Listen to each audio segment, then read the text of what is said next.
Bonjour, je vais vous parler dans Microsoft Outlook 2007 de la gestion des contacts pour voir apparaître déjà ce type d'information. Je vais vous montrer comment accéder à la zone contact.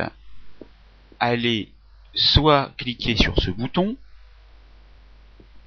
soit sur atteindre contact, soit sur le raccourci clavier touche CTRL maintenu, plus le chiffre 3 figurant au-dessus des lettres Z et E de votre clavier. Vous accédez à cette page, il vous suffira de double-cliquer pour ouvrir un contact vierge. Maintenant, je vais vous parler de la fiche que j'ai créée, que je n'ai pas encore enregistrée. Pour faire apparaître ces informations, il suffit de cliquer sur ce bouton et de commencer à choisir le titre de la personne, c'est-à-dire s'il s'agit d'une mademoiselle, d'une madame, de monsieur, d'un docteur, etc. Cliquez sur OK une fois que c'est fait. Allez dans prénom, tapez un deuxième prénom, tapez un nom et tapez un suffixe, par exemple junior. Cliquez sur OK. Ces informations apparaissent ici.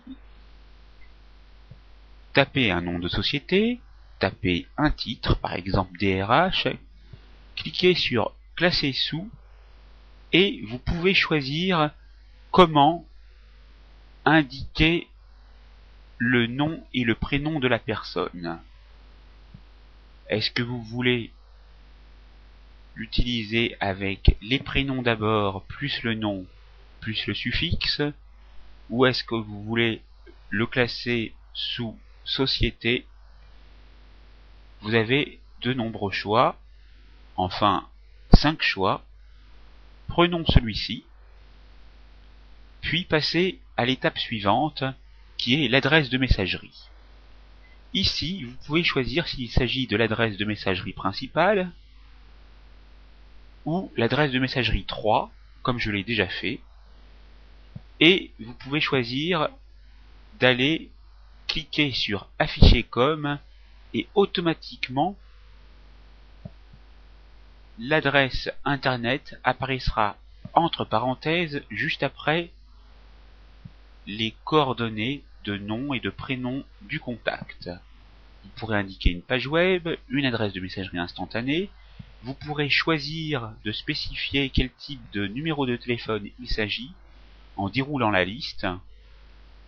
Si vous cliquez sur le bouton bureau, vous accéderez à une fenêtre vérifier le numéro de téléphone où vous pourrez indiquer un indicatif régional, un numéro local, une extension.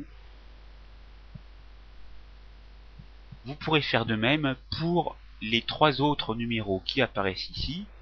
Vous pourrez choisir une adresse de bureau, de domicile, autre, et vous pourrez indiquer s'il s'agit d'une adresse postale ou pas en cochant la case correspondante.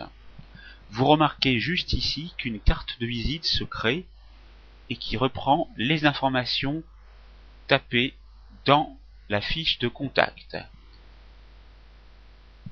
Il ne vous reste plus que pour enregistrer ce contact et le fermer, d'aller sur enregistrer et fermer.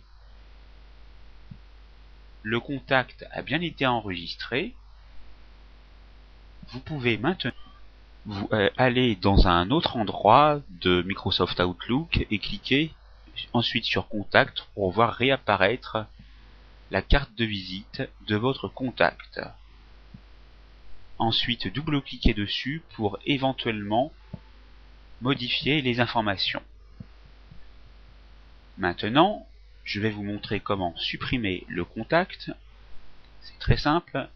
Positionnez-vous dessus, clic droit de la souris, puis supprimez. La formation est terminée, c'est à vous.